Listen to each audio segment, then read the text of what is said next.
আসসালামু আলাইকুম রহমতুল্লাহ। আপনি কি কখনো ভেবে দেখেছেন কেন বর্তমান বিশ্বের সবচেয়ে বড় পপস্টার থেকে শুরু করে প্রভাবশালী রাজনৈতিক নেতারা ক্যামেরার সামনে একটি চোখ ঢেকে পোজ দেন? কেন আমেরিকান $1 নোটের পেছনে একটি পিরামিড এবং তার ওপরে একটি জ্বলজ্বলে একক চোখ বা ওয়াল সিং আই বসানো রয়েছে? এটা কি শুধুই কোনো ফ্যাশন, নাকি এর পেছনে লুকিয়ে আছে মানব ইতিহাসের সবচেয়ে বড় এবং ভয়ঙ্কর কোনো ষড়যন্ত্র? আজ আমরা এমন এক গোপন সত্যের মুখোমুখি দাঁড়াবো যা আপনার চারপাশের চেনা পৃথিবীকে দেখার দৃষ্টিভঙ্গি চিরতরে বদলে দেবে। স্বাগতম টিউন অফ আবু সুফিয়ানের আজকের বিশেষ মেগা প্রজেক্টে। ইতিহাস ঘাটলে দেখা যায় 1776 সালের 1 মে জার্মানির বাভারিয়াতে অ্যাডাম উইসহফট নামের এক ব্যক্তি ইলুমিনাতি নামক এই গোপন সংগঠনের ভিত্তিপ্রস্তর স্থাপন করেন। এদের মূল লক্ষ্য কি ছিল? এদের প্রধান লক্ষ্য ছিল বিশ্বের প্রচলিত সকল ধর্ম ব্যবস্থাকে ধ্বংস করা, পারিবারিক বন্ধন ছিন্ন করা এবং একটি নিউ ওয়ার্ল্ড অর্ডার বা একক বিশ্ব ব্যবস্থা কায়েম করা। কিন্তু প্রশ্ন হলো, এই গোপন সংগঠনের চালিকা শক্তি আসলে কে? তারা কার নির্দেশে কাজ করছে? ইসলামিক দৃষ্টিকোণ থেকে বিশ্লেষণ করলে দেখা যায় এই পুরো সিস্টেমটি আসলে শেষ জামানার সবচেয়ে বড় ফিতনা মাসিহাদ দাজ্জাল এর আগমনের পথ প্রস্তুত করছে।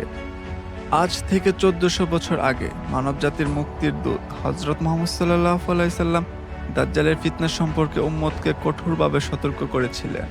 সহিহ বুখারীর হাদিসে এসেছে, নবীজি সাল্লাল্লাহু আলাইহি সাল্লাম বলেছেন, আমি তোমাদেরকে তার ফিতনা সম্পর্কে সতর্ক করছি। সে হবে এক চোখ অন্ধ, কিন্তু তোমাদের প্রতিপালক অন্ধ নন।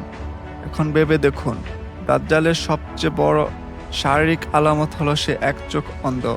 তার একটি বিশেষ চোখ থাকবে। আর বর্তমান বিশ্বের মিডিয়া, বিনোদন জগৎ এবং বড় বড় কর্পোরেট লোগোতে এই এক চোখ বা ওয়ান আই সিম্বলিজম এর ছড়াছড়ি। এটা কোনো কাকতালীয় বিষয় নয়। ইলুমিনাতি ও ফ্রিমাসনদের মতো গোপন সংগঠনগুলো মূলত দাজ্জালের ব্যবস্থারই একটি শাখা, যারা মানুষকে মানসিকভাবে দাজ্জালের দাসত্ব করার জন্য তৈরি করছে।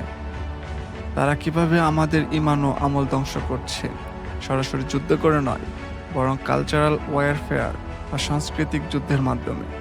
আপনার হাতে স্মার্টফোন, ওটিটি প্ল্যাটফর্মের মুভি, গেম এবং শর্ট ভিডিওর অ্যালগরিদম এমনভাবে ডিজাইন করা হয়েছে যা আপনাকে দিনরাত অশ্লীলতা এবং অহেতুক জিনিসেরকে ব্যস্ত রাখে।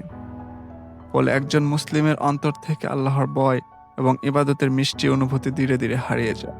আমরা অজান্তে এমন এক লাইফস্টাইলে আপন করে নিচ্ছি যা দাজ্জালের ফিতনাকে স্বাগত জানায়। তারা আমাদের অবচেতন মনকে নিয়ন্ত্রণ করছে, যাতে দাজ্জাল যখন সরাসরি পৃথিবীতে আসবে তখন মানুষ তাকেই তাদের মুক্তিদাতা হিসাবে মেনে নেবে। এই ভয়ঙ্কর ফিতনার জাল থেকে বাঁচার উপায় কি? প্রিয় নবী হযরত মুহাম্মদ সাল্লাল্লাহু আলাইহি সাল্লাম আমাদের সমাধান দিয়ে গেছেন। তিনি বলেছেন, যে ব্যক্তি জুমার দিনে সূরা আল কাহাফ পাঠ করবে অথবা প্রথম 10টি আয়াত মুখস্থ রাখবে, আল্লাহ তাকে দাজ্জালের ফিতনা থেকে হেফাজত করবেন। এই প্রযুক্তির যুগে আমাদের চোখ কান খোলা রাখতে হবে। সোশ্যাল মিডিয়া ব্যবহারের সময় সচেতন হতে হবে।